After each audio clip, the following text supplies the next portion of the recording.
Class 12 chapter number 10 factor algebra exercise 10.3 question number 9। Question number हम लोग 8 तक solution कर चुके थे। फैक्टर अलजेब्रा एक्सरसाइज 10.3 में 8 नंबर क्वेश्चन तक सॉल्यूशन हो चुका था। अब क्वेश्चन नंबर 9 का सॉल्यूशन करते हैं।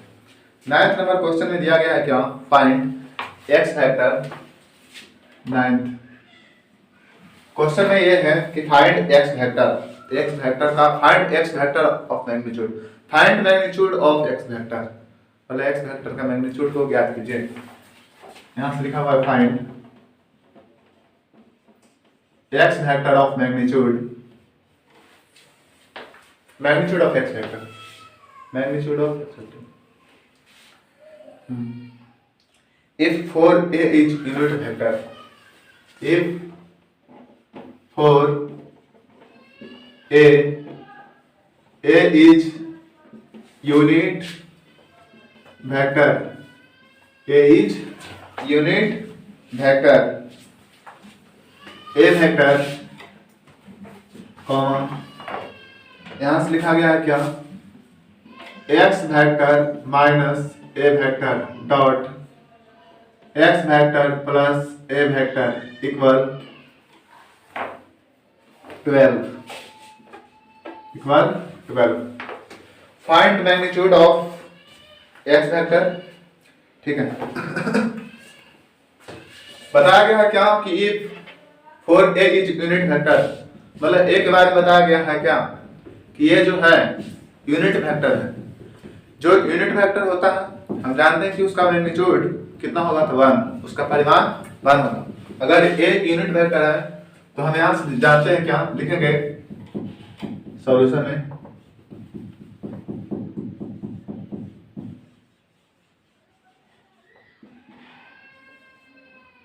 सॉल्यूशन गिवन, मतलब दिया गया है क्या, magnitude of a vector equal 1। कहा गया कि a यूनिट वेक्टर है। अगर a यूनिट वेक्टर है इसका मतलब यह हुआ कि मैग्नीट्यूड ऑफ a वेक्टर 1, मतलब magnitude of a vector equal 1। a vector का मैग्नीट्यूड कितना आएगा, तो 1 आएगा। अब इसका सॉल्यूशन करते हैं, लिखेंगे x vector minus a vector into x vector plus में a वेक्टर इक्वल 12। तो डायरेक्ट फॉर्मूला अप्लाई करते हैं a plus B into A minus B. तो कुछ लोग कहेंगे ये कि इस वेक्टर में भी a plus B into A minus B का फॉर्मूला अप्लाई होगा, बिल्कुल होगा, सेम वही फॉर्मूला अप्लाई होगा।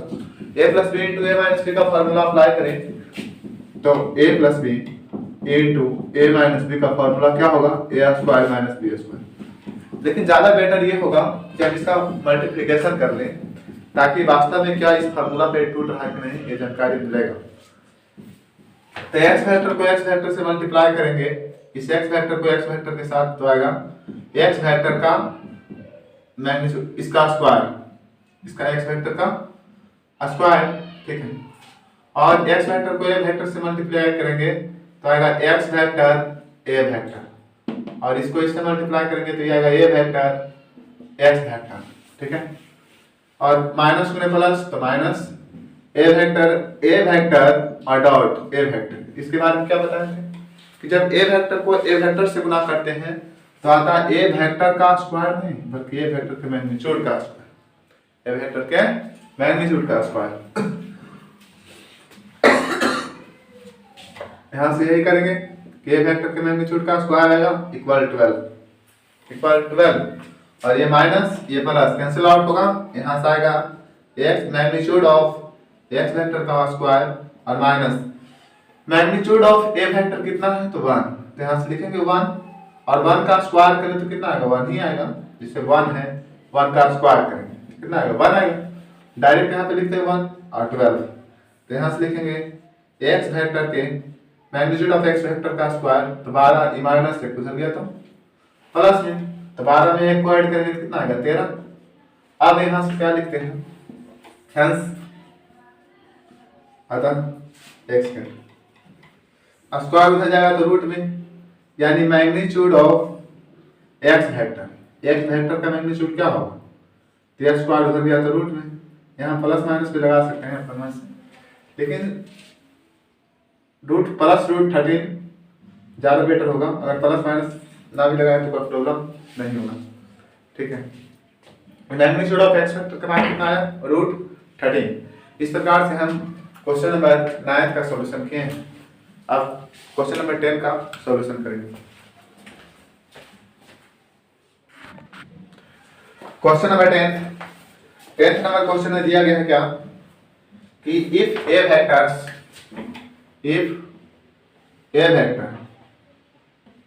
वेक्टर कितना है, A vector equal 2i cap plus 2j cap plus 3k cap, 2i cap 2i cap plus 2j cap plus 3k cap, 3k cap, 2i cap plus 2j cap plus 3k cap, ठीक है।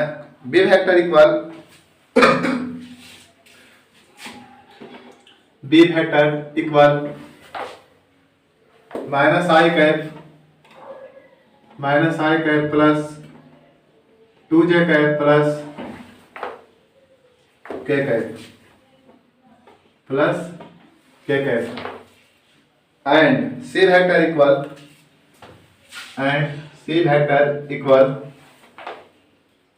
3i cap plus j cap, c vector equal 3i cap plus j cap, ठीक है। A vector, B vector और C vector के बारे में दिया गया है और लिखा गया है कि आर सच दैट, मतलब साबित करें कि ए vector plus lambda B vector is perpendicular to C vector. यहां से लिखते हैं कि such that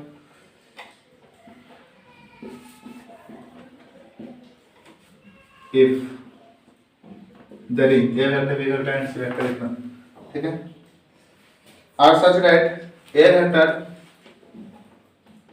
plus A vector plus lambda B vector is perpendicular to C vector, is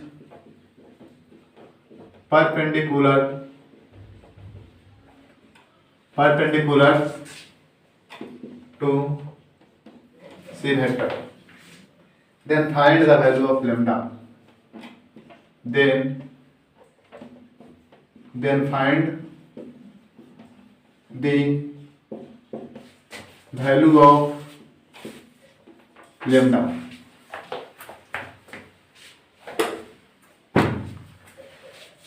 A vector, B vector and C vector दिया गया और लिखा गया कि सच दैट, मतलब साबित करें कि ए vector plus lambda B vector is perpendicular to C vector.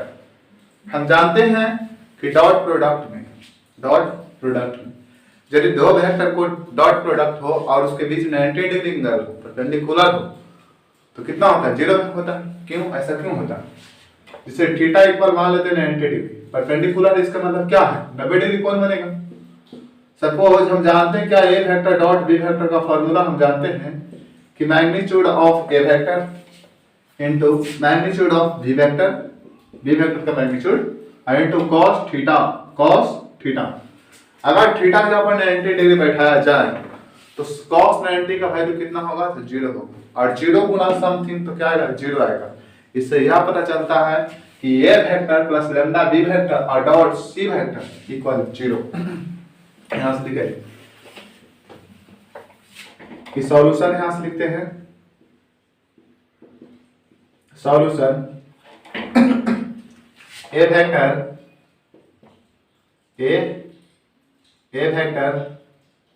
Plus lambda B vector और dot C vector, a vector plus lambda B vector dot C vector equal 0।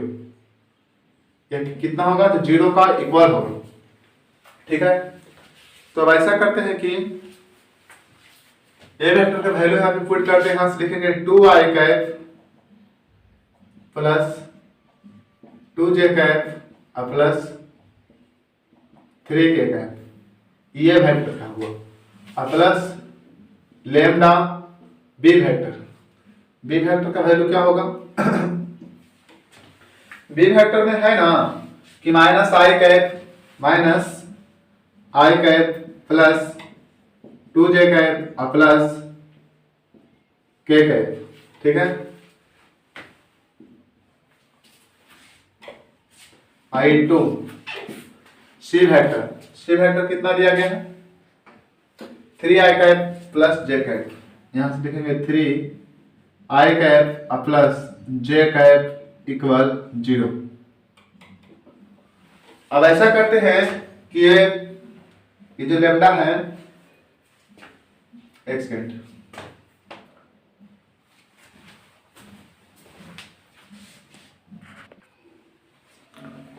अब ऐसा लिखते हैं, यहां से लिखेंगे 2i cap plus 2j cap plus 3k cap plus में minus, तो minus lambda i cap plus में plus plus 2 lambda j cap plus lambda k cap, ठीक है। और इंटू यहां से लिखेंगे 3i cap plus j cap और k कैप कुछ नहीं तो मान लेते हैं 0 k कैप इसलिए लिखते हैं क्योंकि 0 को ऐड किया जाए तो उससे कोई फर्क नहीं पड़ने वाला है, प्लस में या माइनस में उससे कोई फर्क नहीं। ये वेक्टर इतना दिया गया है, लेकिन यहाँ से मान के हम चलेंगे कि 3i cap plus j cap plus 0 k cap, ऐसा मान के चलते हैं, ठीक है। तो इन दोनों का मल्टीप्लीकेशन होगा। अब 2 तिया 6 आई कैप को आई कैप से गुना करते हैं तो कितना आता है i cap dot i cap equal 1। I cap dot i cap क्या होगा तो 1 होगा। जैसे i cap dot i cap j cap जो डॉट जे कैप और के कैप और डॉट के कैप इक्वल कितना होगा तो 1 इसलिए होगा कि i cap dot i cap 1 इसलिए होगा, पहले इसको मान के चलते हैं वेक्टर डॉट बी वेक्टर, तो इसका मैग्नीट्यूड फिर इसका मैग्नीट्यूड फिर cos थीटा 90 डिग्री कितना होगा, एक ही लाइन पर आई कैप 1 होगा। उतना अभी हम नहीं बता सकते हैं कि ये 1 क्यों आया, पहले के वीडियो में बता चुके हैं। क्वेश्चन का सॉल्यूशन करते हैं। सिंपल याद ये रखना है कि i cap dot i cap j cap dot j cap और के कैप डॉट के कैप कितना होगा तो 1 का इक्वल हो। तो 2 तिया 6 आई कैप को आई कैप से गुना करेंगे तो 6 आएगा, 1 आएगा और प्लस हो गया, ठीक है। और यहाँ से लिखेंगे 2 इसका कोएफिशिएंट कुछ नहीं तो 1, तो कितना होगा 2 जे कैप को जे कैप से गुना करेंगे तो 1 आएगा। ये 3 को 0 से गुना करेंगे तो कितना आएगा 0 और के कैप को के कैप से गुना करेंगे तो कितना आएगा 1, ठीक है। और माइनस लेमडा गुने 3 तो यहाँ से आएगा 3 लेमडा गुने 3 तो 3 लेमडा, इसका कोएफिशिएंट लेमडा और इसका कोएफिशिएंट 3 होगा। कोएफिशिएंट मतलब गुणांक को गुणांक से गुना करेंगे, इसको लेमडा को 3 से गुना करेंगे तो आएगा -3 लेमडा, फिर आई कैप को आई कैप से गुना करेंगे तो आएगा 1, तो यहाँ से लिखेंगे 3 लेमडा गुने 1, फिर प्लस है जे इसमें जे कैप है तो जे कैप को जे कैप से गुना करेंगे। अच्छा आई को आई से, जे को जे से, के को के से क्यों गुना करते हैं, ऐसा इसलिए के कैप डॉट के कैप 1 होता है, लेकिन आई कैप को जे कैप से dot i cap dot j cap इसका वैल्यू 0 होगा, इसलिए हम आई कैप को आई कैप से गुना करते हैं, जे कैप को जे कैप से और के कैप को के कैप से गुना करते हैं, ठीक है। तो यहाँ से लिखें क्या प्लस, यहाँ से आएगा 2 इसका कोएफिशिएंट गुणांक 1 2 1 जा 2 लेमडा और जे कैप गुने जे कैप डॉट जे कैप तो 1 और प्लस लेमडा गुने 0 तो 0 और के कैप डॉट के कैप तो इक्वल 1 इक्वल 0। तो यहाँ से आएगा 6 में 2 को सम करेंगे तो कितना आएगा 8 और 0 गुना 1 तो 0, 3 लेमडा गुने 1 तो 3 लेमडा और प्लस 2 लेमडा और 0 गुना 1 तो 0 इक्वल 0। तो यहाँ से आएगा 8 माइनस लेमडा इक्वल 0। नीचे का फिगर आ रहा है ना, उसमें स्क्रीन में नीचे वाला सारा फिगर आ रहा है, नीचे वाला आ रहा है, ठीक अब नहीं आएगा नीचे वाला, ठीक है। लेमडा बराबर कितना होगा, ये 8 होगा, ये माइनस में बराबर के, ये लेमडा माइनस में लेमडा था बराबर टू साइड गया तो प्लस में, यानी लेमडा का वैल्यू कितना होगा 8, ठीक है। इस प्रकार से हम लोग क्वेश्चन नंबर 10 का सॉल्यूशन किए हैं, ठीक है। अब नेक्स्ट वीडियो में हम लोग नेक्स्ट क्वेश्चन हम लोग 11 नंबर क्वेश्चन का सॉल्यूशन करेंगे।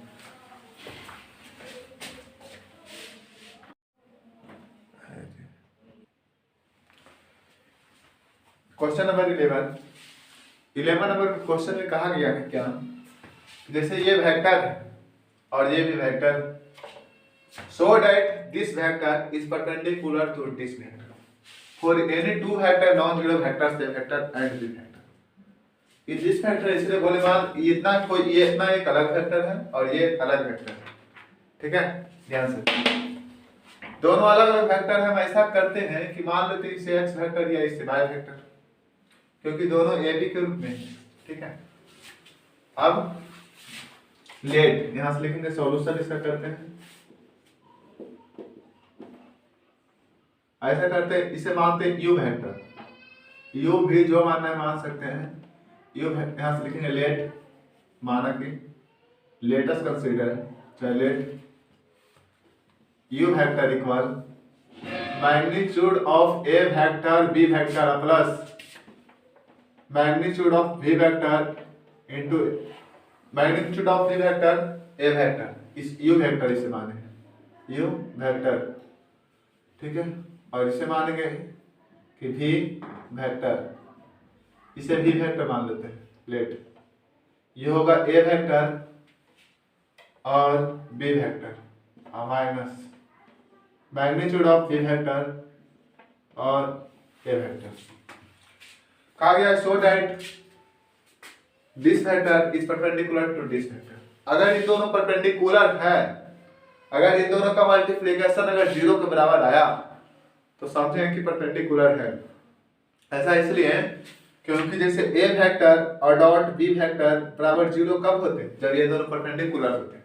जब इन दोनों का अगर मल्टीप्लिकेशन 0 आ जाए तो ऐसा समझा जाता है कि ये परपेंडिकुलर है। उसी प्रकार से u वेक्टर और v वेक्टर का मल्टीप्लिकेशन अगर 0 आया तो समझिए परपेंडिकुलर है। तो करते हैं इसका मल्टीप्लिकेशन, लिखेंगे u वेक्टर और डॉट v वेक्टर, ठीक है। तो u वेक्टर कितना, u वेक्टर के बारे में लिखेंगे मैग्नीट्यूड ऑफ a वेक्टर और v vector plus magnitude of v vector a vector, ठीक है। ये u वेक्टर है, इतना माने u vector dot b vector का वैल्यू क्या, magnitude of a vector b vector minus magnitude of b vector a vector. ऐसा करते हैं, अगर मुझे ज्यादा कैलकुलेशन करने से, इसका ज्यादा विशेष कैलकुलेशन क्या किया जाए, फार्मूला पे अप्लाई कर देते हैं। अगर कैलकुलेशन भी करेंगे तो वही आएगा, लेकिन फार्मूला पे अप्लाई होने से ये होगा कि इसका कैलकुलेशन थोड़ा शॉर्ट हो जाएगा। तो हम जानते हैं फार्मूला क्या कि a प्लस बी और इनटू a माइनस बी, इसका फार्मूला होता है a square minus b square. तो इतना मान के चले a, इतना मान के चले b, ये भी a और ये भी b। तो a plus B into a minus B के फार्मूला पे टूट रहा है। यहाँ से हुआ क्या, a square minus b square. a square मतलब किसका स्क्वायर, a स्क्वायर मतलब magnitude of a vector b इसका स्क्वायर और माइनस b स्क्वायर यानी कि मैग्नीट्यूड ऑफ b वेक्टर फिर इनटू a वेक्टर का होल स्क्वायर, ठीक है। अगर इसका स्क्वायर करें, मैग्नीट्यूड ऑफ a वेक्टर का अगर स्क्वायर करें, जिस प्रकार से हम लिखते हैं ना ए बी का स्क्वायर, तो यहां से लिखते हैं कि a का स्क्वायर और b का स्क्वायर, दोनों का स्क्वायर। तो a वेक्टर इसका स्क्वायर करेंगे तो यहां से आएगा मैग्नीट्यूड ऑफ a वेक्टर का स्क्वायर। ये b वेक्टर है, b वेक्टर होगा ना, केवल b लिखा हुआ है या b वेक्टर लिखा हुआ है, क्वेश्चन को देखा जाए तो केवल b है या b वेक्टर है ना, x घंटा b वेक्टर होगा, ये तो मुझे लग रहा है कि b वेक्टर होगा। तो ये नहीं सकता है, b वेक्टर है ना, तो यहाँ से लिखेंगे b वेक्टर, ये b वेक्टर, ये भी होगा b वेक्टर और सब तो सही है। यहाँ से लिखेंगे इनटू डॉट b वेक्टर के b वेक्टर गुना b वेक्टर क्या होगा, b vector dot b vector equal आएगा मैग्नीट्यूड ऑफ b वेक्टर का square, magnitude of b vector का स्क्वायर, ठीक है। यहाँ से तक कंप्लीट हो गया। यहाँ माइनस है तो माइनस लिखेंगे, इसका अगर स्क्वायर करना चाहें तो आएगा मैग्नीट्यूड ऑफ b वेक्टर का स्क्वायर फिर मैग्नीट्यूड ऑफ ए वेक्टर का स्क्वायर। तो सेम चीज वही है, इसमें ये पहले और ये बाद में, एक दूसरे को कैंसिल आउट करेगा, इसका मान कितना है 0 आएगा। यहाँ से लिखेंगे कि hence U vector dot B vector equal 0।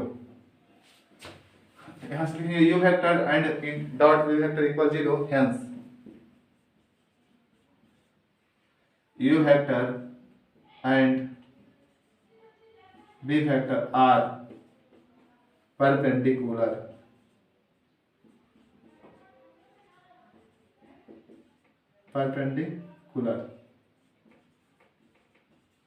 इतना मान के चले यू वेक्टर इसे वी वेक्टर, कुछ लोग इसे मान ले एक्स वेक्टर इसे वाई वेक्टर, कोई प्रॉब्लम नहीं। ऐसा मानने से क्या होता है कि क्वेश्चन का सॉल्यूशन हो जाता है जल्दी से। अगर हम चाहते तो इसका मल्टीप्लिकेशन इसमें करते, इसका मल्टीप्लिकेशन इसमें, फिर इसका इससे, फिर इसका इससे, थोड़ा कैलकुलेशन लॉन्ग हो जाता। लेकिन इससे लॉन्ग कैलकुलेशन को सॉल्व करने के लिए डायरेक्ट फार्मूला अप्लाई किया गया, तो इसका मान कितना है 0 आया। इसलिए लिखे hence U vector and B vector are perpendicular, एक दूसरे को क्या है परपेंडिकुलर। इस प्रकार से हम देखें क्या क्वेश्चन नंबर 11 का सॉल्यूशन किए। अब क्वेश्चन नंबर 12 का सॉल्यूशन करेंगे।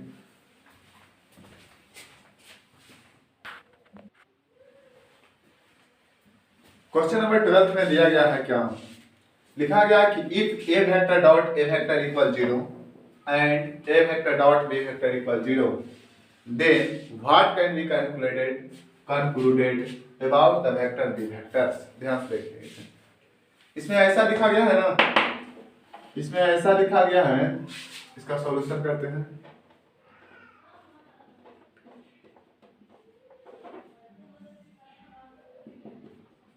लिखा गया क्या, ए वेक्टर डॉट ए वेक्टर कितना है तो 0 है। इधर देखो,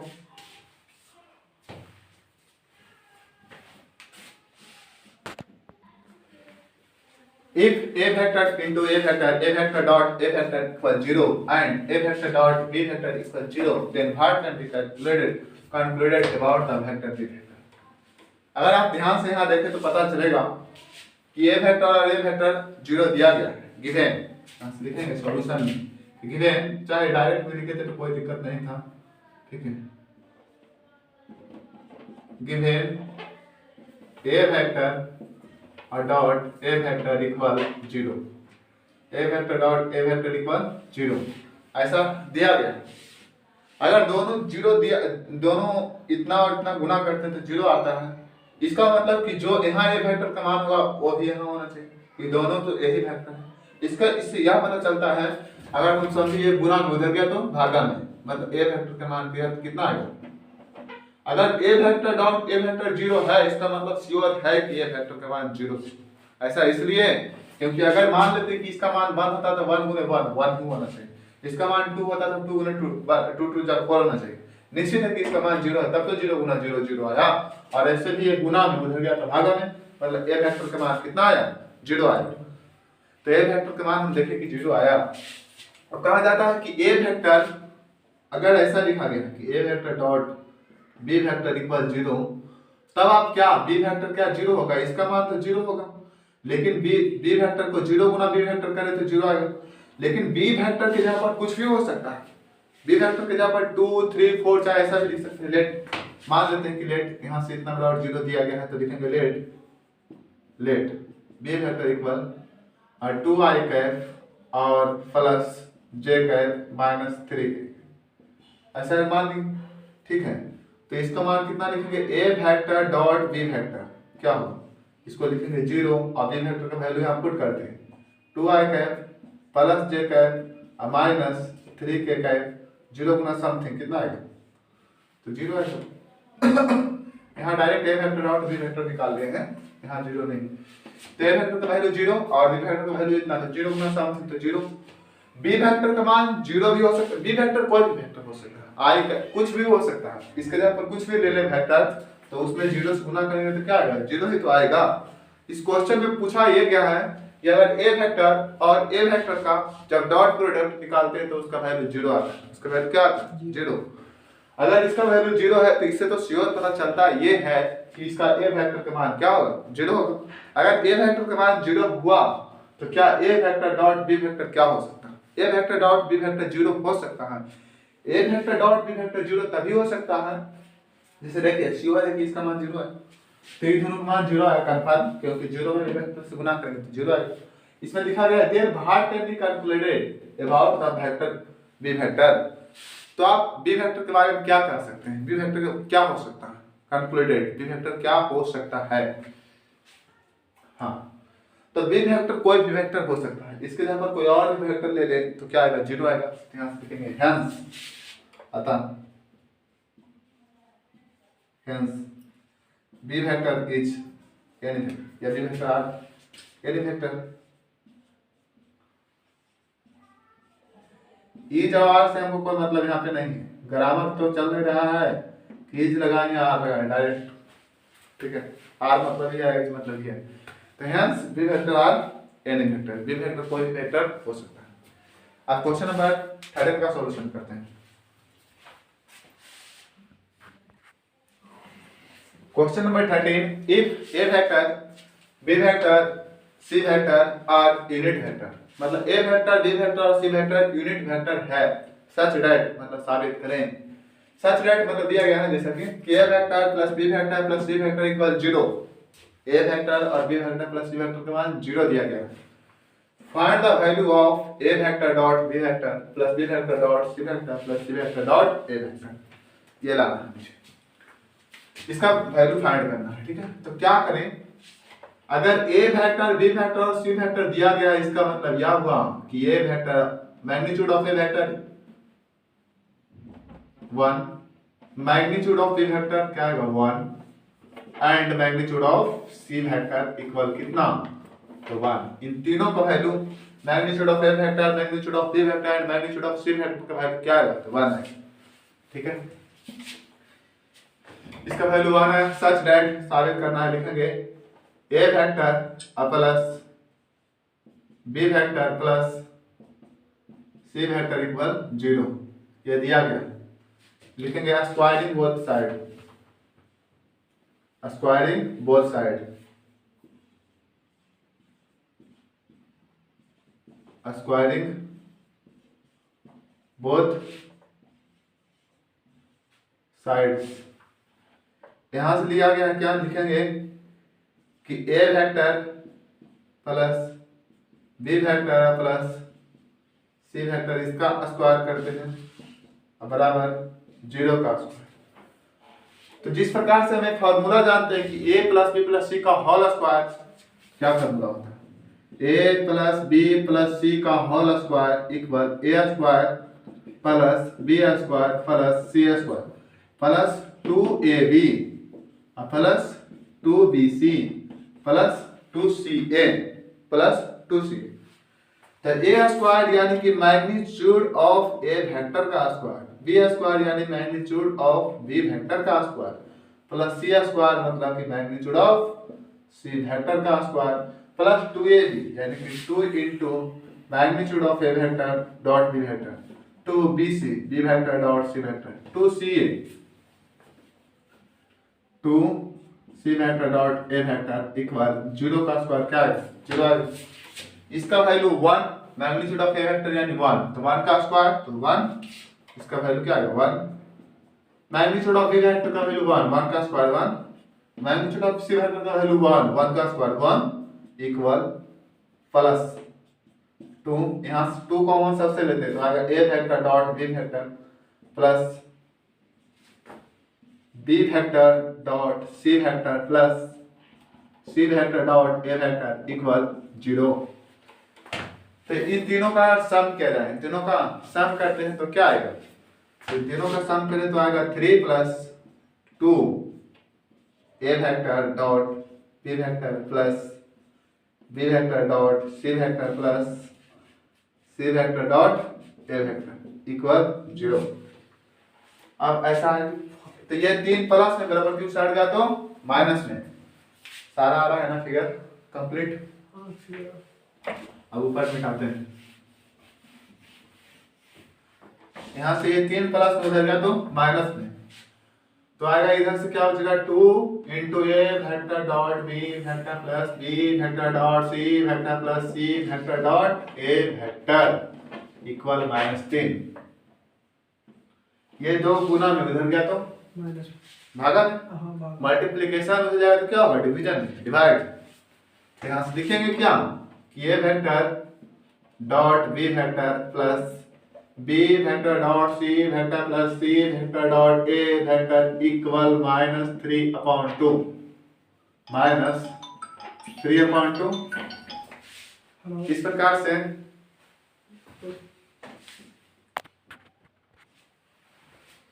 ए vector dot B vector plus B vector dot सी वेक्टर प्लस सी वेक्टर डॉट ए वेक्टर इक्वल -3/2। इस प्रकार से हम लोग क्वेश्चन नंबर 13 का सॉल्यूशन किए हैं। Thanks watching for video.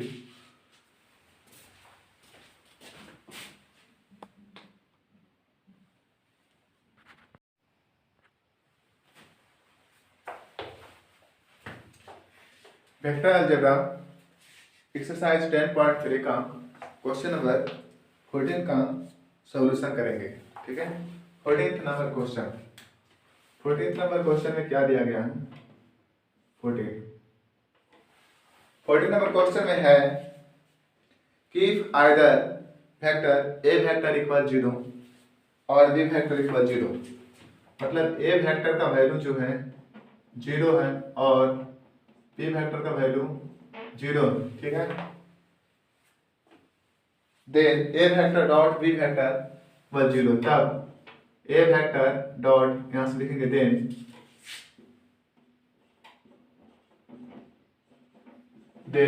A vector dot B vector 0। Sure है कि अगर ए वेक्टर का वैल्यू 0 है और बी वेक्टर का वैल्यू 0 है तो ए वेक्टर डॉट बी वेक्टर क्या आएगा? 0 0 डॉट 0 क्या आने वाला है? 0। निश्चित है कि 0 आएगा। ठीक है, आगे क्या दिया गया है? What the converge need not be true, justify your answer with an example. तो हमसे कहा जा रहा है क्या इसका कन्वर्ज क्या सत्य नहीं हो सकता है? ट्रू नहीं हो सकता है? सत्य नहीं, इसका कन्वर्ज जो है सत्य नहीं। आप एग्जांपल के माध्यम से बताइए। जैसे सपोज यहां से लिखेंगे लेट, इसका सॉल्यूशन कर रहे हैं।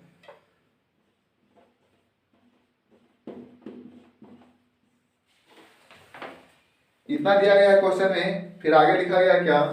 ए वेक्टर का वैल्यू बी वेक्टर का वैल्यू देन ए vector dot B vector equal 0। उसके बाद आगे लिखा गया है क्या कि बट द कन्वर्ज, मतलब इसका जो कन्वर्ज है नीड नॉट बी ट्रू, कोई जरूरी नहीं कि इसका कन्वर्ज ट्रू ही होगा। Justify your answer with an example. Example के माध्यम से आप बताइए कि इनका converge need not be true होगा। तो एग्जांपल लेते हैं, यहां से लिखेंगे सॉल्यूशन में कि लेट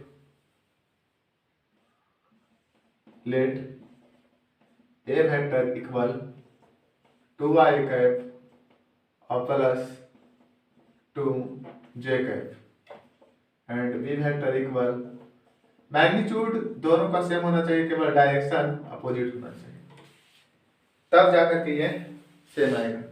कुछ ऐसा ले कि परपेंडिकुलर होना चाहिए। नीड नॉट बी ट्रू क्या होगा? जैसे ए वेक्टर का मान 0 है, बी वेक्टर का मान 0, तो कुछ आप ऐसा एग्जांपल लीजिए ए वेक्टर और बी वेक्टर जिसका वैल्यू 0 तो आए, लेकिन वो क्या ये 0 बराबर नहीं, 0 बराबर नहीं, लेकिन इसका डॉट प्रोडक्ट निकालते हैं, क्या होगा? डॉट प्रोडक्ट यहां से लिखेंगे a vector dot B vector, तो ए वेक्टर क्या? 2i cap plus 2j cap into यहां फिर से होगा 2i cap minus 2j cap. ठीक, तो i को i वाला से साथ गुना करेंगे, 2 2 जा 4, यहां से लिखेंगे 4 i कैप गुने i कैप तो 1, और डायरेक्ट फार्मूला अप्लाई करते हैं। ठीक है, ऐसे फिर से इसमें मल्टीप्लिकेशन करेंगे, i को i के साथ करेंगे, अगर i को j के साथ गुना करेंगे तो 0 बनेगा, j को i के साथ गुना करेंगे तो 0 बनेगा, प्लस गुने माइनस तो माइनस, 2 2 जा 4 और j कैप गुने j कैप तो कितना आएगा 1, एक दूसरे कैंसिल आउट करेगा, तो यहां से कितना होगा 4 गुना 1 तो ये होगा 4 माइनस 4 इक्वल 0 इक्वल 0। तो लिखेंगे a vector dot B vector equal 0। तो लिखेंगे हैंस लिखेंगे ए वेक्टर, यहाँ से लिख सकते हैं कि comma A vector equal not 0 and B vector equal not 0। तो hence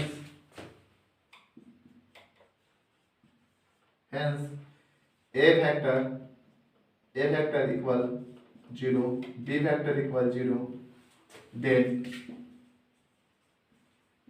A vector B vector equal 0 but the converge need not be true।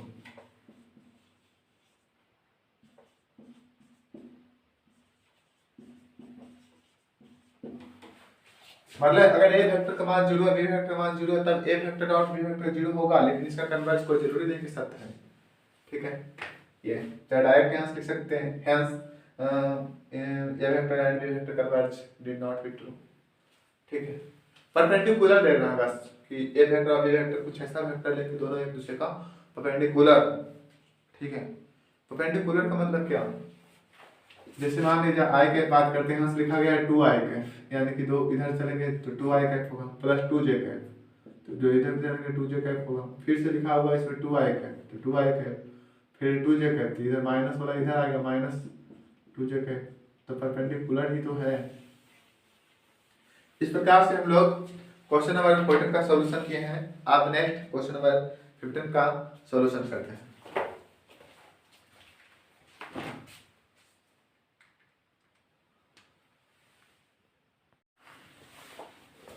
Chapter 10 exercise 10.3 का क्वेश्चन नंबर 15 नंबर क्वेश्चन में दिया गया है if the vertices ABC of a triangle, मतलब किसी त्रिभुज के एबीसी शीर्ष हैं।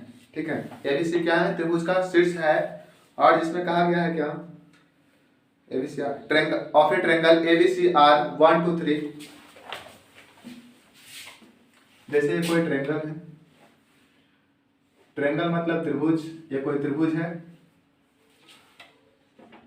ए बी सी, इसे हिंदी में बोलते हैं शीर्ष और इंग्लिश में बोले तो वर्टिसेज। ठीक है, तो 3 वर्टिसेज दिया गया है और क्वेश्चन नंबर 15। ठीक है, और एंगल ए मतलब ए वर्टिसेज कितना है, ए बराबर दिया गया है 1 2 3, ए का वैल्यू है, बी इक्वल बी बराबर कितना दिया गया है, तो -1 0 और फिर से 0, सी इक्वल कितना दिया गया है 0 1 2 0 1 और 2। ठीक है, क्वेश्चन को आप ध्यान से देखिए तो आपको पता चलेगा लिखा गया है क्या, if the vertices ABC of a triangle, एक त्रिभुज का ए बी सी वर्टेक्स है, वर्टेक्स मतलब शीर्ष है। ठीक है, ये तीनों ए बी सी क्या है, शीर्ष है, तो ए का शीर्ष इतना है, बी का शीर्ष इतना और सी का शीर्ष इतना है। ठीक है, इसमें लिखा गया है ए बी सी शीर्ष है 1 2 3, फिर ऐसे करके दिया गया है रिस्पेक्टिवली मतलब होता है क्रमशः। पहले आप पूरा क्वेश्चन को ध्यान से गौर से आप ध्यान से देखिए समझिए और लास्ट में आपको टाइम मिलेगा। ठीक है, लिखिए मत। तो ये मतलब इसका शीर्ष है, इसका ये शीर्ष है, इसका ये शीर्ष है और इसका ये शीर्ष है। ठीक है, फिर कहा गया कि फाइंड एंगल एबीसी, मतलब इस एंगल को ज्ञात कीजिए, इस एंगल को ज्ञात कीजिए ABC. Angle ABC is the angle between the vectors BA vector and BC vector. ये एंगल एबीसी जो है, एंगल ए बी सी जब ऐसा लिखा रहे है नहीं तो बीच में जो रहता है वही एंगल रहे। एंगल बी लिखा है तो समझिए आप समझ रहे हो कि कौन बी को ज्ञात करना है, लेकिन एंगल एबीसी लिखा हुआ है रहे तो आपको कंफ्यूजन रहेगा कौन ए ज्ञात करने का कि कौन सी ज्ञात करने के लिए कहा, ऐसे आपको समस्या रहेगा। लेकिन आप ध्यान में ये सेट कीजिए दिमाग में कि जो बीच में होता है वही क्या कहलाता है, वही एंगल मतलब निकालना होता है। तो एंगल एबीसी ए निकालना है, इसका मतलब इस एंगल को निकालना है। ठीक है, is angle between BA vector and BC vector. ये जो एंगल एबीसी जो है बीए वेक्टर और बीसी वेक्टर के बीच में, ये हो गया बी ए वेक्टर और ये बी सी वेक्टर। आप क्या करेंगे, इस पॉइंट ए है तो ऐसा करते हैं, यहाँ लिख देते हैं 1 2 3 और यहाँ कितना होगा -1 0 और फिर से 0, ये कितना होगा 0 1 और 2। इस प्रकार से एंगल एबीसी का वर्टेक्स को हम लिखे हैं, एंगल बी को मुझे फाइंड करना है। ठीक है, देखिए बताते हैं। ये जो 1 2 3 लिखा गया इसके बारे में आप क्या समझते हैं? जो वेक्टर है तो इसमें जनरली मतलब एक्स एक्सिस, वाई एक्सिस और जेड एक्सिस के बारे में पढ़ना होता है। दो को पेन दीजिएगा, थोड़ा सा नॉर्मल उससे बता देते हैं वास्तव में एक्स एक्सिस, वाई एक्सिस और जेड एक्सिस क्या होता है। ठीक है, ऐसे आप लोग जानते होंगे। जैसे हम मान लीजिए इस पेन को इस प्रकार से रखें, इस पेन को इस प्रकार से रखें, इसका मतलब क्या हुआ? अगर पेन को ऐसा रखा गया है इसका मतलब ये एक्स एक्सिस है, ठीक है, और ये वाई एक्सिस है। लेकिन अगर मान लेते हैं कि कोई बिंदु, कोई वस्तु अगर कोई दीवार में मान लीजिए सपोज यहाँ पे स्थिर है, ठीक है, अगर ये एक्स एक्सिस होता है, वाई एक्सिस होता है और ये जेड एक्सिस होता है। ठीक है, ये जेड एक्सिस इसलिए यूज होता है कि कोई बीच पॉइंट में, कोई स्पेस में कोई वस्तु है उसे ज्ञात करने के लिए जेड एक्सिस का जरूरत पड़ता है। तो ये एक्स एक्सिस है, ये जेड वाई एक्सिस है और ये जेड एक्सिस है। तो इसमें जो 1 2 3 लिखा गया है ना, मतलब ये एक्स की तरफ है, ये वाई की तरफ है, ये जेड की तरफ है, उतना आपको विशेष कोई मतलब नहीं रखना है। हम ये सब तो आपको एक्स्ट्रा में बता रहे हैं। सिंपल सी बात ये समझना है कि इसका शीर्ष इतना है, इसका शीर्ष इतना है, इसका शीर्ष इतना है। तो पहले हम क्या करेंगे, बी ए वेक्टर फाइंड करेंगे और फिर बी सी वेक्टर फाइंड करेंगे, फिर फॉर्मूला को अप्लाई करेंगे, क्वेश्चन सॉल्व हो जाएगा। तो बी ए वेक्टर कैसे लिखेंगे? यहाँ अगर लिखना है बी ए वेक्टर, अगर बी ए वेक्टर निकालना है तो इसका पहले उल्टा चलते हैं, पहले इसका वेक्टर लिखेंगे P V of A. P V of A का मतलब हुआ पोजीशन वेक्टर ऑफ ए। यहाँ लिख देते हैं थोड़ा लॉन्ग में, यहाँ से लिखेंगे पोजीशन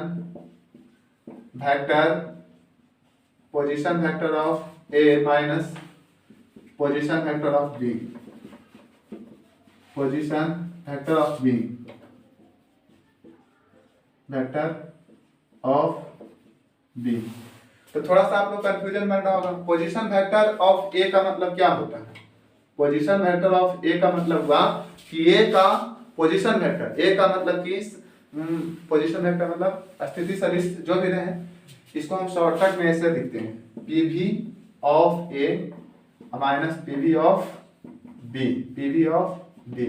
पी से हो गया पोजीशन, पी से हो गया vector of A, position vector of B, ऐसे।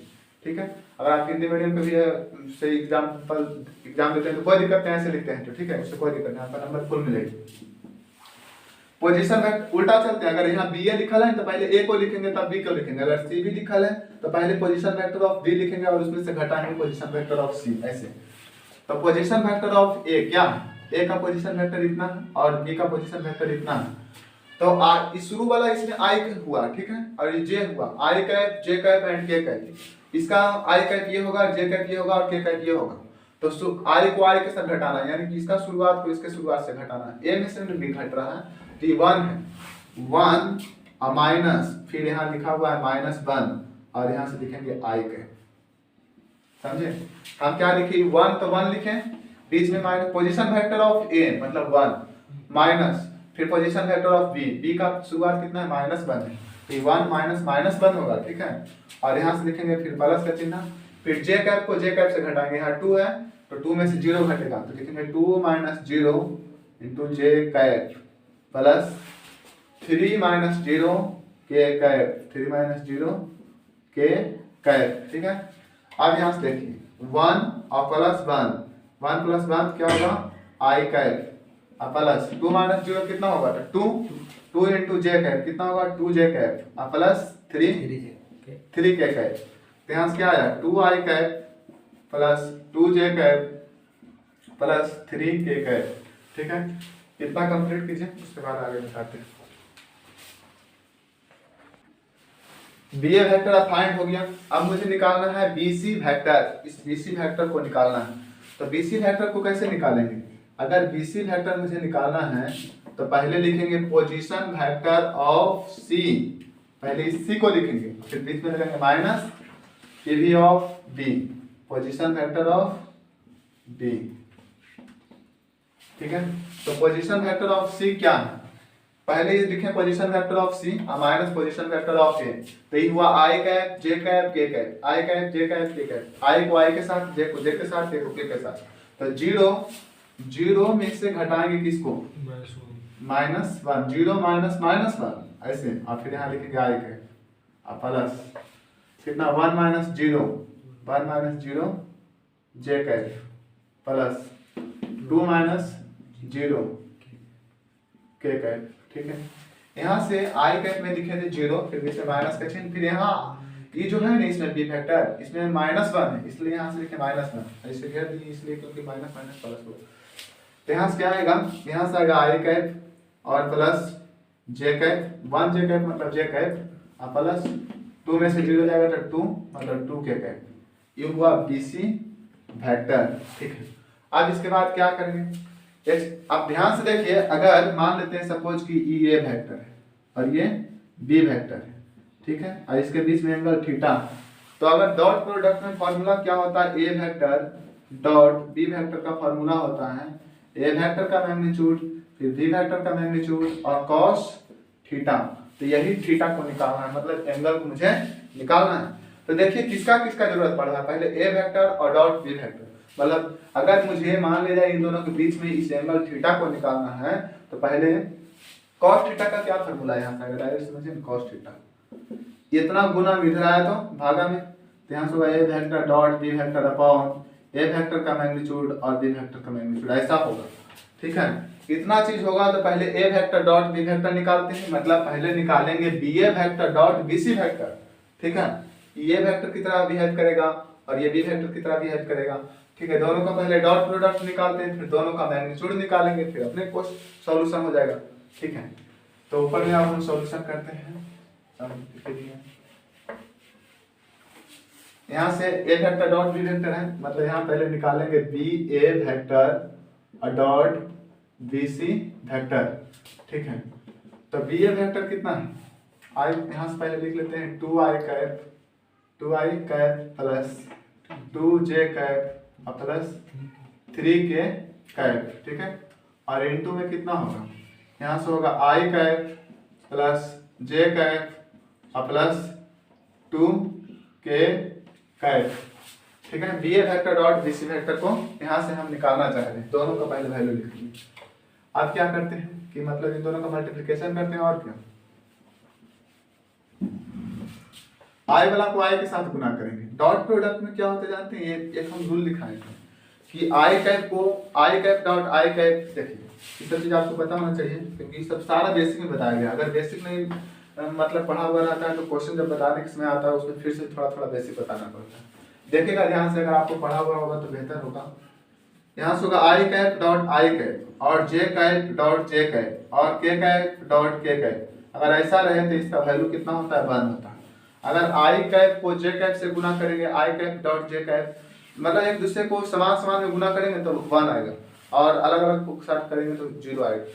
तो इसको हम गुना करेंगे इसके साथ, तो इसका कोफिशिएंट मतलब इसका गुणांक कुछ नहीं तो क्या 1, 2 गुने 1 तो 2, और आई कैप में आई कैप से गुना हुआ तो कितना आएगा 2, प्लस 2 गुने 1 कितना आएगा 2, जे कैप को जे कैप से गुना करेंगे तो आएगा 1, 3 2 जा 6, के कैप को के कैप से गुना करेंगे तो आएगा 1, तो ये होगा 2 + 6 कितना हो गया 10। ये हुआ B A vector dot B C vector. ये जो वैल्यू आया ये आया B A vector dot B C vector का ये वैल्यू आया, समझे। अब B A vector dot B C vector आ गया। इस प्रकार से कैसे देख रहे हैं कि अगर ये वेक्टर है यहाँ बी वेक्टर है तो पहले इसका डॉट प्रोडक्ट निकालते हैं cos थीटा निकालने के लिए, फिर इसका मैग्नीट्यूड निकालते हैं, ए वेक्टर का मैग्नीट्यूड बी वेक्टर का मैग्नीट्यूड। तो पहले इसका भी मैग्नीट्यूड, पहले इसका और इसका डॉट प्रोडक्ट निकाले गुना, फिर इसका मैग्नीट्यूड और इसका मैग्नीट्यूड, दोनों का मैग्नीट्यूड निकालते हैं। ठीक है, मैग्नीट्यूड का मतलब क्या, परिमाण। ठीक है, संख्या। क्वेश्चन थोड़ा सा लंबा है, तो पहले निकालते हैं बी ए वेक्टर या बी सी वेक्टर, उससे कोई नहीं करना है। बी ए वेक्टर अगर इसका दोनों तरफ किसी वेक्टर को लिख करके दोनों तरफ मॉड लगा देते हैं नहीं तो हम समझते हैं कि मैग्नीट्यूड निकाल रहे हैं, परिमाण निकाल रहे हैं। ठीक है, तो यहाँ से बी ए वेक्टर का मॉड मतलब ये हुआ कि इसका मैग्नीट्यूड निकाल रहे हैं। मैग्नीट्यूड ये बी ए वेक्टर यही है ना, बी ए वेक्टर तो यही है और ये बी सी वेक्टर है, तो होगा आई के कोफिशिएंट का स्क्वायर मतलब 2 का स्क्वायर प्लस जे के कोफिशिएंट का स्क्वायर मतलब जे के गुणांक का स्क्वायर तो 2 का स्क्वायर प्लस के कोफिशिएंट का स्क्वायर मतलब के गुना का स्क्वायर मतलब 3 का स्क्वायर कितना आएगा। यहाँ से इसका सॉल्व करें तो आएगा 4 प्लस 9 कितना होगा 17 होगा। बी ए वेक्टर का मैग्नीट्यूड कितना आएगा 17। आप क्या करते हैं कि बी सी वेक्टर का मैग्नीट्यूड निकालते हैं। बी सी वेक्टर का मैग्नीट्यूड निकालते हैं। अगर इसका मैग्नीट्यूड निकालें तो क्या होगा आई के कोफिशिएंट का स्क्वायर इसका गुणांक कितना है 1 यहाँ से लिखेंगे 1 का स्क्वायर। जे का गुणांक कितना है तो 1 कुछ नहीं तो 1 है 1 में जैसे गुणा कीजिएगा तो 1 ही रहेगा जी। तो 1 का स्क्वायर प्लस के का कोफिशिएंट 2 है तो यहाँ से होगा 2 का स्क्वायर तो कितना 1 प्लस 4 रूट 6 आएगा। ठीक है ईबीसी वेक्टर का मैग्नीट्यूड आया रूट 6। आप क्या करते हैं कि यहाँ से एंगल निकालते हैं। जैसे एंगल निकालने की बात किया गया थोड़ा सा स्पेसिफिक करने हम ऊपर सोल्व करते हैं। इधर तो हो ही गया इलाज B A vector dot B C vector 10 आ ही गया है तो ऊपर सोल्व करते हैं।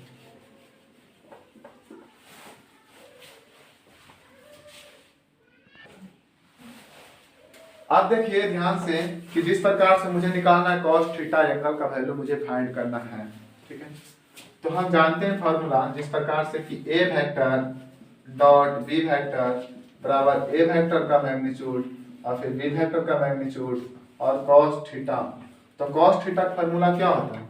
cos थीटा का फार्मूला होता है कि ए वेक्टर यहाँ से लिखेंगे cos theta equal a vector dot B vector upon a vector का मैग्नीट्यूड और ये बी वेक्टर का मैग्नीट्यूड ये इसका फार्मूला होता है। तो यहाँ से cos थीटा मतलब कि ऐसे समझिए cos थीटा के पर क्या है b cos b है निकालना है एंगल b तो निकालना है। तो जहाँ a वेक्टर है वहां पे लिखेंगे ba वेक्टर और जहाँ b वेक्टर वहां लिखेंगे bc वेक्टर अपॉन फिर जहां a वेक्टर का मैग्नीट्यूड है वहां लिखेंगे ba वेक्टर का मैग्नीट्यूड और जहां b वेक्टर का मैग्नीट्यूड है वहां लिखेंगे bc वेक्टर का मैग्नीट्यूड। ठीक है आप देखिए सबका वैल्यू हम पुट करते हैं। ba vector dot bc vector कितना आया तो 10 आया तो पहले 10 लिखे अपॉन इसका वैल्यू कितना आया रूट 17 और इसका आया रूट 6 तो लिखेंगे रूट 17 और रूट 6 cos b बराबर तो इसका फाइनल आंसर क्या आएगा 10 बटा रूट 102 cos b बराबर आएगा। तो b बराबर क्या होगा cos इधर मतलब उधर जाएगा तो इनवर्स बन जाएगा cos इनवर्स 10 अपॉन रूट 102। कितना आंसर फाइनल है देखिए तो आंसर मैच कराइए है ना ये इसका फाइनल आंसर आया।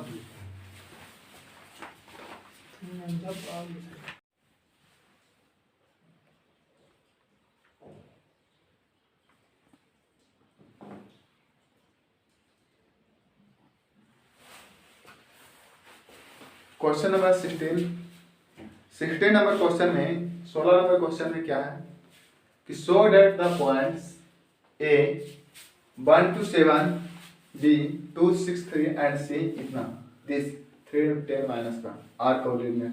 हमसे पूछा गया कि 3 बिंदु दिया गया। अब आप ये बताइए कि तीनों बिंदु कॉलिनियर है क्या। कॉलिनियर मतलब एक ही लाइन पे है क्या।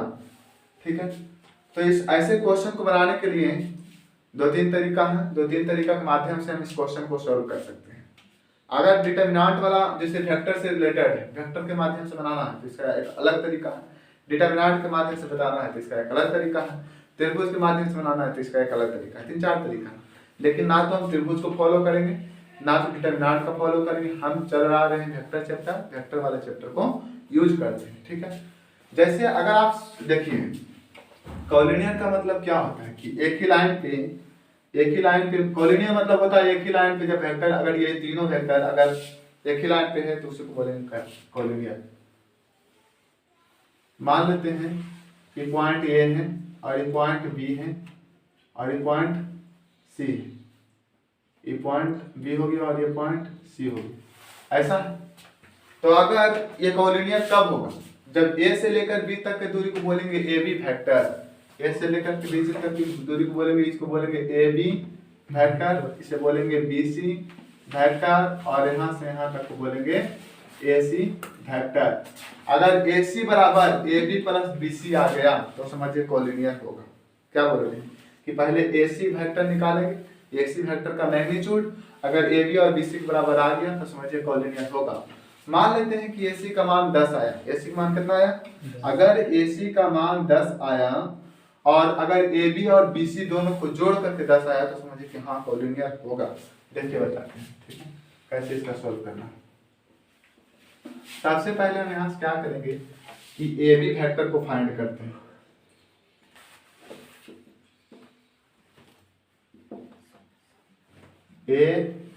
AB वेक्टर, अगर AB वेक्टर निकालना है तो सबसे पहले लिखेंगे position vector of B position vector of B minus position vector of A। मतलब ऐसे लिखेंगे PV of B minus PV of A। ठीक है, मतलब B position vector of B में से पोजीशन वेक्टर ऑफ A को घटाना है। ऐसे क्वेश्चन में ABC दिया गया है तो पहले ABC का यहाँ लिख लेते हैं तो ज़्यादा अच्छा रहेगा। A कितना दिया गया है 1 2 7। B कितना है? B का वैल्यू है 2 6 3 एंड C कितना है? एंड C इक्वल 3 10 और -1। ठीक है, अब ये भी चीज जो है इसको साइड में कहीं बनाते हैं प्लेस से। हाँ, इस पॉइंट को मानते हैं A, इस पॉइंट को मानते हैं B और इस पॉइंट को मानते हैं C। ठीक है, ये पॉइंट है। आप देखिए PV ऑफ B में से एक को घटाना है, पोजीशन है वेक्टर 2 में से एक जाएगा तो कितना होगा? यहाँ से लिखेंगे 2 - 1 इंटू आई कैप, क्या सही है?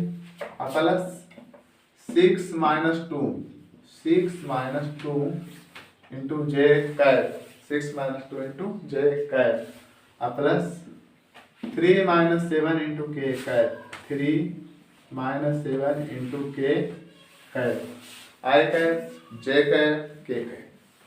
यहाँ से कितना आएगा? ये आएगा 2 - 1 यानी कि 1 आई कैप, 6 में से 2 जाएगा तो कितना होगा 4 जे कैप और प्लस 3 में से 7 गया तो कितना आएगा -4। तो -4 को अगर प्लस से गुणा कीजिएगा तो माइनस से 4 में आएगा, जिससे यहाँ प्लस है और यहाँ से आएगा -4 के कैप। तो प्लस गुना माइनस माइनस होगा। डायरेक्ट एक स्टेप और भी बढ़ा देते हैं, यहाँ से लिखेंगे आई कैप प्लस 4 जे कैप प्लस माइनस 4 के कैप। कितना हो गया? अब ए बी वेक्टर आप निकालें, ये भी वेक्टर निकालें, अब बीसी वेक्टर निकालते हैं। ठीक है, बीसी वेक्टर निकालते हैं। अभी ये भी वेक्टर निकाले, फिर बीसी वेक्टर निकालेंगे, फिर एसी वेक्टर निकालेंगे, तब फिर तीनों का मैग्नीट्यूड निकालेंगे। मैग्नीट्यूड को बराबर करना। हम कहें ना कि मान लीजिए एसी का मान अगर 20 है तो ये 10 है और ये हो 10 है, मतलब दोनों को जोड़ के आ रहा है 10 10 20, तब समझिए कि कोलिनियर होगा।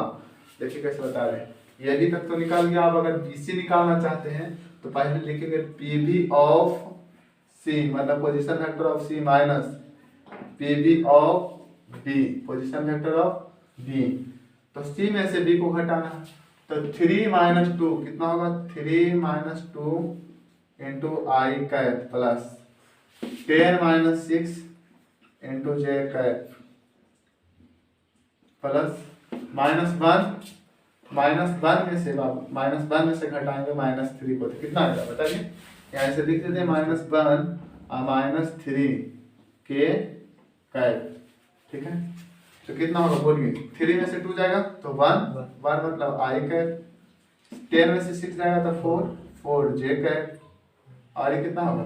-4 के कैप। इसी के बराबर आया, सेम आया ना, तो उससे कोई दिक्कत नहीं कि सेम आया कि क्या आया। अब ये भी वेक्टर निकाल लेंगे, बीसी वेक्टर निकाल लेंगे। अब क्या करते हैं, साइड में एसी वेक्टर भी निकाल लेते हैं। क्या दिक्कत है? यहाँ एसी वेक्टर चाहे आप अपना लिखिए ना।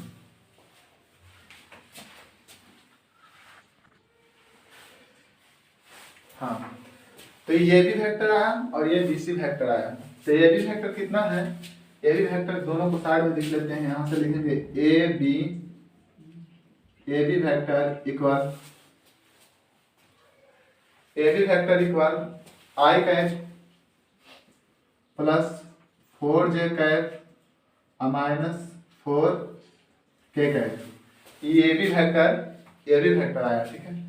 अब देखिए BC वेक्टर कितना आया, BC वेक्टर भी सेम ही आया, i cap plus 4j cap और minus 4k cap. BC vector आया है i cap plus 4j cap minus 4k cap. इतना आया AB वेक्टर और BC वेक्टर। अब निकालते AC वेक्टर। तो AC वेक्टर किस प्रकार फाइंड होगा, अगर AC वेक्टर मुझे निकालना है, यहां से देखते हैं AC वेक्टर। AC वेक्टर अगर निकालना है तो लिखेंगे position vector of C minus position vector of A, ठीक है। Position vector of C minus C में से A का माइनस करेंगे, ई होता है i cap j cap k cap, ये भी आई cap j cap k cap. तो 3 में से 1 माइनस करेंगे, यहाँ से लिखेंगे 3 minus 1 i cap plus 10 minus 2 J cap plus minus 1 minus 7 के कैप, ठीक है। तो कितना होगा 3 माइनस 1 यानी 2 आई कैप प्लस 10 माइनस 2 यानी कि 8 जे कैप और प्लस माइनस होगा माइनस 1 और माइनस 7 कितना होगा माइनस 8 के कैप। ऐसा है ये सी वेक्टर आया, ठीक है। अब हम वास्तव में इन तीनों का कॉलिनियर का मतलब क्या हुआ कि अगर ए सी वेक्टर बराबर A B vector plus B C vector का इक्वल आता है, तो इसका यहाँ सब दो तरीका है बनाने का। दो तरीका ये है कि हम ऐसा करें कि ए बी वेक्टर का मैग्नीट्यूड निकाल, इसका मैग्नीट्यूड और इसका मैग्नीट्यूड, तीनों का मैग्नीट्यूड। देखिए दो तरीका, ज्यादा हम ऐसा तरीका का अपनाते हैं कि जिससे क्वेश्चन ज्यादा लॉन्ग नहीं, एक नॉर्मल रूप से बन जाए। अगर इतना बनाए, अगर ए सी वेक्टर बराबर A B vector plus B C vector आ गया तो समझिए कि बराबर है। तो पहले हम क्या करेंगे कि ए बी वेक्टर और बी सी वेक्टर को निकालते हैं। यहाँ से लिखेंगे A B vector plus B C vector. तो ए बी वेक्टर कितना है, यहाँ से i cap plus 4j cap minus 4k cap, ठीक है, और प्लस बी सी वेक्टर कितना i cap plus 4j cap minus 8k cap. तो फाइनली कितना आया, यहाँ से A B vector plus B C vector कितना आएगा, आई कैप में आई कैप जोड़ेंगे तो कितना 2 आई कैप। इसका गुणांक में कुछ नहीं तो एक है, मतलब एक आई कैप और एक आई कैप, तो 2 आई कैप, ठीक है। 4j कैप और 4j कैप कितना होगा 8j कैप और ये माइनस 4k कैप है, ठीक है। माइनस 4 और माइनस 4 कितना होगा, तो माइनस 8 होता है। जब दोनों संख्या माइनस में रहता है ना तो जुड़ जाता है, तो माइनस 4k कैप और माइनस 4k कैप आएगा माइनस 8k कैप, ठीक है। तो ये भी vector plus B C vector का जो वैल्यू आया है वो ए सी वेक्टर के बराबर है ना। तो यहाँ से लिखेंगे कि A B vector plus B C vector equal A C vector. Hence मतलब बता, hence points A B and C are collinear. ABC क्या है, कॉलिनियर है। वास्तव में इसका दूसरा तरीका क्या है कि अगर एसी वेक्टर का मैग्नीट्यूड और इस वेक्टर का मैग्नीट्यूड इस वेक्टर का मैग्नीट्यूड दोनों बराबर आएगा तो कॉलिनियर। वास्तव में हम उस तरीका को अप्लाई इसलिए नहीं कर रहे हैं क्योंकि इसका मैग्नीट्यूड निकालो फिर इसका निकालो फिर इन दोनों को सम करें तब फिर इसका मैग्नीट्यूड निकाल करेंगे। जब हम देख रहे हैं कि ए बी वेक्टर और बी सी वेक्टर को जोड़ते हैं तो ए सी वेक्टर के बराबर आ रहा है, इससे यह पता चलता है कि जो इसका मैग्नीट्यूड होगा वही इसका मैग्नीट्यूड होगा, ठीक है। यानी कि दोनों क्या कॉलिनियर है क्योंकि दोनों इक्वल, इन दोनों को जोड़ करके इसी वेक्टर का इक्वल आया। Hence points A B C मतलब ई पॉइंट और ये पॉइंट और ये पॉइंट मतलब ये तीनों पॉइंट क्या है, कॉलिनियर है। कॉलिनियर मतलब एक ही रेखा पे, ठीक है।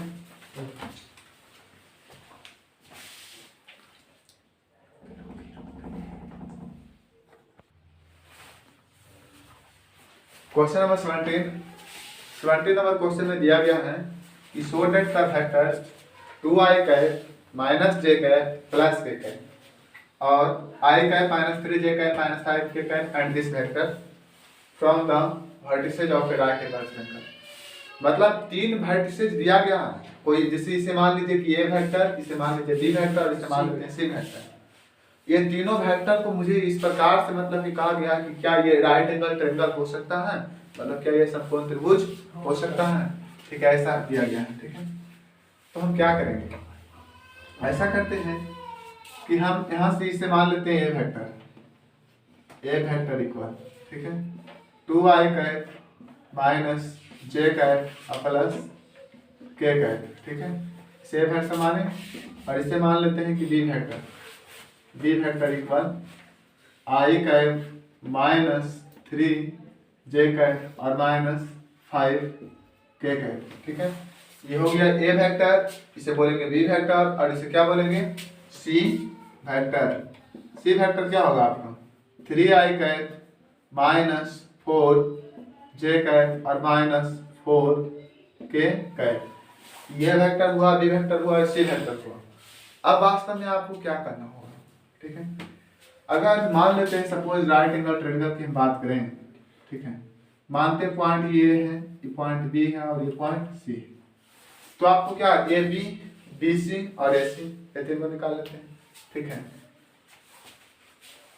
ए बी सी निकालना, अगर ए बी वेक्टर मुझे फाइंड करना है, ए बी वेक्टर फाइंड करना है तो क्या लिखेंगे, P V of B position vector of B minus P V of A position vector of A. अगर पोजीशन पहले अगर ए बी निकालना है तो पहले लिखेंगे position vector of B minus position vector of A. ठीक है, तो पोजीशन वेक्टर ऑफ बी क्या है, बी माइनस ए निकालना है ना, तो 1i कैप में से 2i कैप जाएगा, यहाँ से लिखेंगे i cap minus 2i cap, ऐसे लिखते हैं, plus minus 3j cap minus 3j cap और माइनस माइनस j कैप घूमने वाला, प्लस इसको इसके साथ माइनस करेंगे, यहाँ से लिखेंगे माइनस 5k कैप और माइनस k कैप। ठीक है, ऐसा लिखेंगे तो यहाँ से क्या आएगा, i कैप में से 2i कैप जाएगा तो क्या होगा, मतलब 1 में से 2 जाता है तो आता है -1। ठीक है, तो यहाँ से आएगा माइनस i कैप और प्लस यहाँ से माइनस 3j कैप और प्लस j कैप। मतलब इसको आप ऐसा समझने का प्रयास कीजिए कि -3 है और इसका गुणा कितना है 1, तो -3 + 1 क्या होगा, तो -2 होगा। और -2 कैसे होगा, इसमें नॉर्मल बात है। ठीक है, क्योंकि 1 में से 3 जाएगा तो आएगा -2। ठीक है, तो यहाँ से लिखेंगे -2j कैप और ये -5k कैप और इसके आगे कितना 1, तो -1k कैप, तो आएगा -6k कैप, बोल दें -6k कैप। ये आया ए बी वेक्टर। ठीक है, अब ए बी वेक्टर आया, अब हम क्या करते हैं, बी सी वेक्टर को निकालते हैं। B C vector,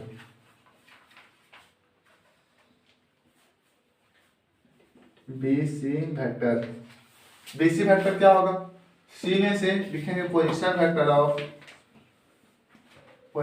of C minus position vector of B. ठीक है, तो 3i कैप में से 1i कैप जाएगा तो कितना होगा, 3i cap minus 1i cap, मतलब -i कैप और प्लस, ठीक है, -4j कैप में से घटाएंगे -3k cap, -3j cap, -4j cap और फिर बीच में माइनस है तो माइनस और फिर -3j कैप और फिर प्लस। ठीक है, -4k कैप में से इसको घटाएंगे, यहाँ से लिखेंगे -4k cap minus -5k cap. ठीक है, तो यहाँ से कितना आएगा, यहाँ से आएगा 3 में से 1 जाएगा तो आएगा 2i cap -4j cap, minus minus plus, तो -4 और +3 ऐसे बनेगा, ये -4j कैप बनेगा और +3k कैप बनेगा। तो देख रहे हैं कि 3 प्लस में और 4 माइनस में, मतलब 3 में से 4 गया तो -1 माइनस j कैप और यहाँ से कितना होगा प्लस -4k कैप और +5k कैप, मतलब -4 और प्लस 5 ऐसे समझिए तो कितना आएगा के कैप, ये आया बीसी वेक्टर आया, ठीक है। अब बीसी वेक्टर के बाद निकालेंगे एसी वेक्टर, ठीक है, यहाँ तक देखिए।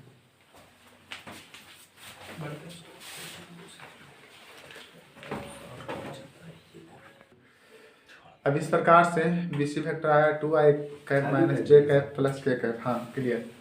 अब देखिए कि वास्तव में थोड़ा सा स्पेस कम है, ऊपर मिटा देते हैं, क्वेश्चन लिख दिए हैं। अब एसी वेक्टर को फाइंड करते हैं।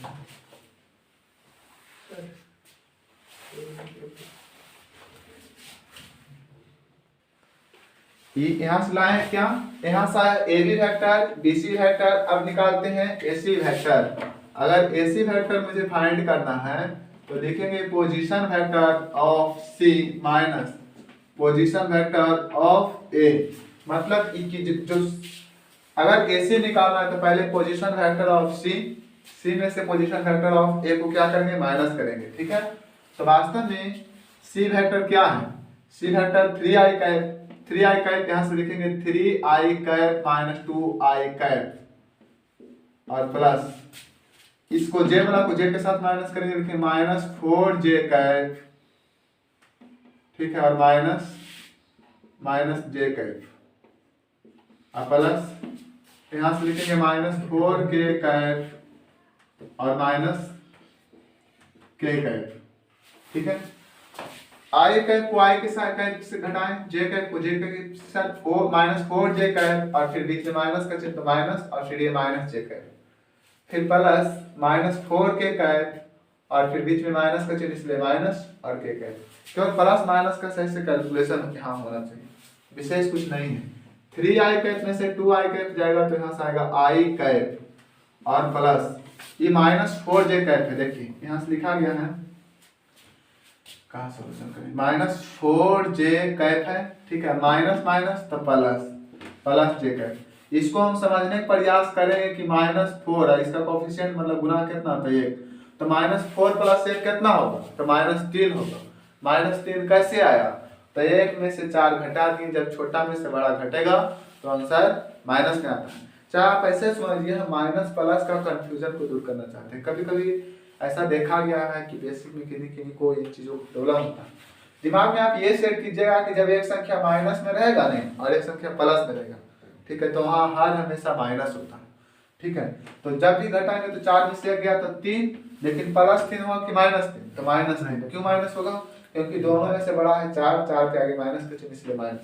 थोड़ा सा इन सभी को बेसिक को ध्यान में ले लेते हैं तो अच्छा रहेगा। यहाँ तो कितना है, माइनस 3j कैप, ठीक है, और प्लस ये माइनस 4k कैप और माइनस 1k कैप, ऐसे समझते हैं कि माइनस 4k कैप है और माइनस k कैप है, मतलब माइनस 4 और माइनस 1 है। जब दोनों संख्या प्लस में रहेगा तब जोड़ देना है, जब दोनों संख्या माइनस में रहे तब भी जोड़ देना। तो माइनस 4 और माइनस 1 कितना आएगा, तो माइनस 5। यहाँ से लिखेंगे माइनस 5k कैप, यह आया i cap minus 3j cap minus 5k cap, इतना आ गया। अब हम क्या करते हैं कि इन सब का मैग्नीट्यूड निकालते हैं। सबका क्या करते हैं, मैग्नीट्यूड निकालते हैं। मैग्नीट्यूड का मतलब परिमाण को निकालते हैं। तो देखिए परिमाण कैसे निकालते हैं। यहाँ ए बी वेक्टर है, ए बी वेक्टर कितना आया, इतना, स्पेस बहुत कम, ठीक है, एक तरफ स्पेस निकालना होता है। ए बी वेक्टर दिया गया। अब यहाँ से निकालेंगे ए बी वेक्टर का मैग्नीट्यूड। अगर इसका मैग्नीट्यूड निकालना चाहें, ठीक है, ये माइनस आई कैप है ना, देख लीजिए तो मिला लीजिए। तो ए बी वेक्टर को देखिए, ए बी वेक्टर क्या है, माइनस आई कैप, ठीक है। तो यहाँ से लिखेंगे क्या, आई के कोफिशिएंट का स्क्वायर। आई के कोफिशिएंट मतलब आई का गुणांक, तो ये माइनस आई कैप लिखा हुआ है, मतलब समझिए इसका गुणांक माइनस 1 है। तो यहाँ से लिखेंगे माइनस 1 का स्क्वायर प्लस जे के कोफिशिएंट का स्क्वायर। जे का गुणांक कितना है, तो माइनस 2 है, कितना है, माइनस 2 है। तो यहाँ लिखेंगे प्लस माइनस 2 का स्क्वायर और फिर से प्लस के कोफिशिएंट का स्क्वायर, तो कितना होगा, माइनस 6 का स्क्वायर होल स्क्वायर। तो ये भी वेक्टर का मैग्नीट्यूड कितना आया, इसका मैग्नीट्यूड आया कितना, यहाँ से लिखेंगे 1 प्लस माइनस 2 का स्क्वायर तो 4 और प्लस 6 का स्क्वायर 36। तो कितना आया ए बी फैक्टर बराबर रूट 41 मतलब रूट 41।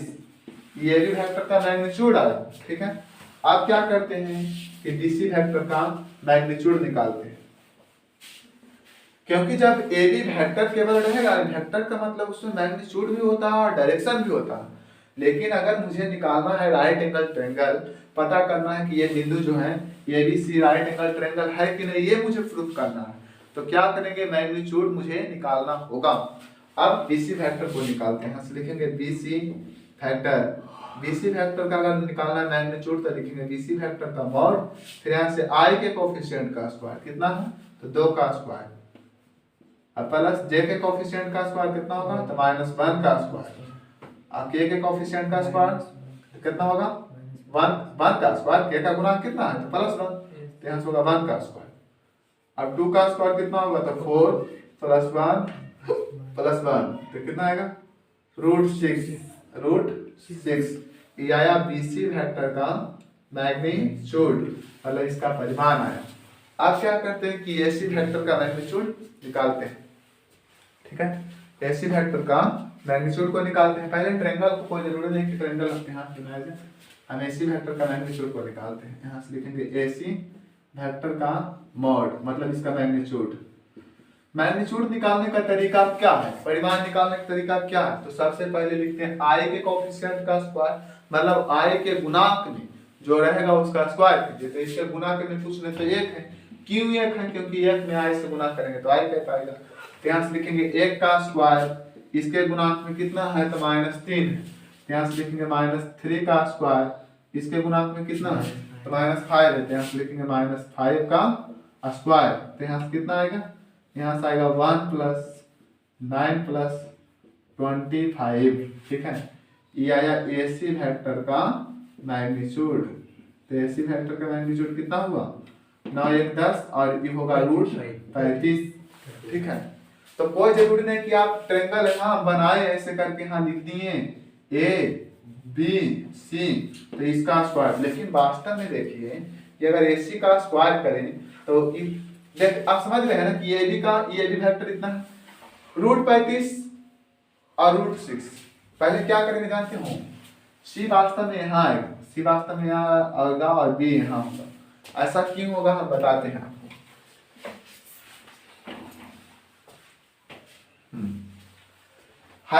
इसमें अगर √41 का स्क्वायर करें तो कितना आएगा 41, अगर √41 का स्क्वायर करें तो कितना आएगा 41, और इसका स्क्वायर करें तो कितना आएगा 6, इसका स्क्वायर करें तो कितना आएगा 35, तो 35 और 6 41, और 41 किसके बराबर होगा इसके बराबर होगा। इसका मतलब हाइपोटेनस बनेगा ए बी, ये नहीं कि बी यहाँ रखेंगे, बी यहाँ रखेंगे तो नहीं बन पाएगा। जैसे यहाँ अगर डी रखते हैं तो ये जो इसे फॉलो नहीं कर पाएगा। ठीक है, किसी भी माध्यम से राइट एंगल ट्रायंगल होना चाहिए। ठीक है, ये बोल रहा था क्वेश्चन। यहाँ से लिखेंगे बाय पाइथागोरस थ्योरम, चाहे ऐसे लिखेंगे, उतना क्या लिखेंगे डायरेक्ट लिखते हैं ना कि ए बी वेक्टर के मैग्नीट्यूड का स्क्वायर बराबर, कैसे लिखो, इन ट्रायंगल एबीसी, मतलब एबीसी में ए बी वेक्टर के मैग्नीट्यूड का स्क्वायर बराबर एसी ए बी वेक्टर का मैग्नीट्यूड का स्क्वायर प्लस बीसी वेक्टर का मैग्नीट्यूड का स्क्वायर। ट्रायंगल को नए भी बनाए ना यहाँ फिगर तो कोई दिक्कत नहीं है, खाली दिमाग में ये सेट करना है कि किसको दुगो का स्क्वायर करे से ये आ रहा है। तो इसका मान कितना है तो √41, तो यहाँ से लिखिए √41 का होल स्क्वायर बराबर एसी का मान कितना है तो √35, तो इसका भी स्क्वायर प्लस √6 का स्क्वायर। ठीक है, तो वास्तव में कितना है, इधर थोड़ा सा सॉल्व करते हैं तो कितना आएगा, ये 41 बराबर आएगा ना 35 और 6 41, 35 + 6 41, 41 बराबर 41। तो आप लास्ट में लिखिए hence points A B C are right angle triangle.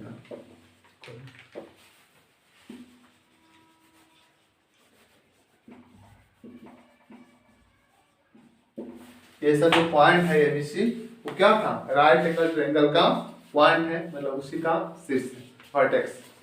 ठीक है, इस प्रकार से हम लोग क्वेश्चन नंबर 17 का सॉल्यूशन किए। एक्सरसाइज 10.3 का एक लास्ट क्वेश्चन और है 18, उसका सॉल्यूशन करते हैं।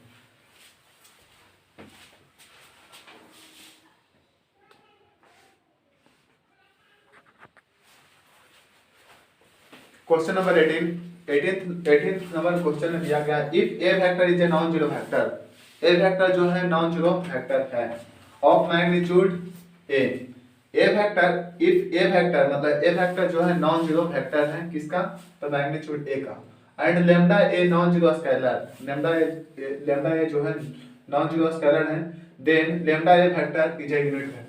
जो भी यूनिट वेक्टर रहेगा, दिमाग में आपको एक ही चीज सेट करना है कि यूनिट वेक्टर मतलब कि इकाई सदिश, जो भी इकाई सदिश होता है यूनिट वेक्टर होता है, उसका मैग्नीट्यूड 1 होता है, उसका मैग्नीट्यूड 1 होता है। ठीक है, यूनिट वेक्टर का मैग्नीट्यूड कितना होता है 1, जैसे ए वेक्टर यूनिट वेक्टर तो इसका मैग्नीट्यूड 1 आएगा।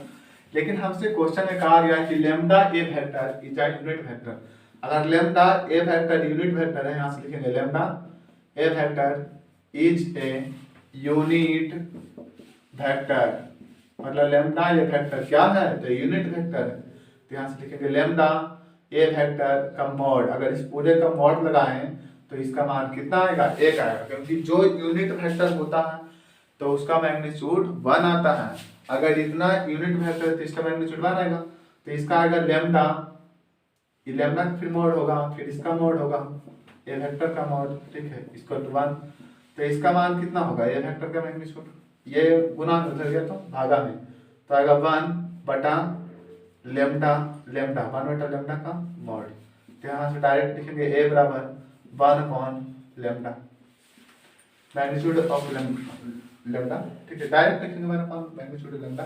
ठीक है, तो डी नंबर ऑप्शन करेक्ट है। लेकिन जाने इसको कैसे बनाए, बताया गया है कि ये यूनिट वेक्टर है, lambda a vector unit vector, अगर यूनिट वेक्टर इसका मतलब मैग्नीट्यूड 1 होगा, मैग्नीट्यूड 1 का मतलब दोनों तरफ हम मॉड लगाएं, मॉड लगाने का मतलब ये होगा कि पहले इसको अलग किए फिर इसको अलग किए, ये वाला गुना में होने गया तो भागा में, तो आ गया ये बराबर 1 अपॉन लेम्डा। ठीक है, चाहे मैग्नीट्यूड ऑफ ए भी लिख सकते हैं, उससे कोई फर्क नहीं पड़ता है। ठीक है, कंप्लीट है। कुछ लोग कहेंगे यहाँ मैग्नीट्यूड लगाओ, यहाँ नहीं लगाया, उससे कोई दिक्कत नहीं, आंसर ये होगा। ठीक, इस प्रकार से हम लोग इस एक्सरसाइज 10.3 का सॉल्यूशन कंप्लीट किए हैं। अब हम लोग नेक्स्ट वीडियो में एक्सरसाइज 10.4 का सॉल्यूशन करेंगे।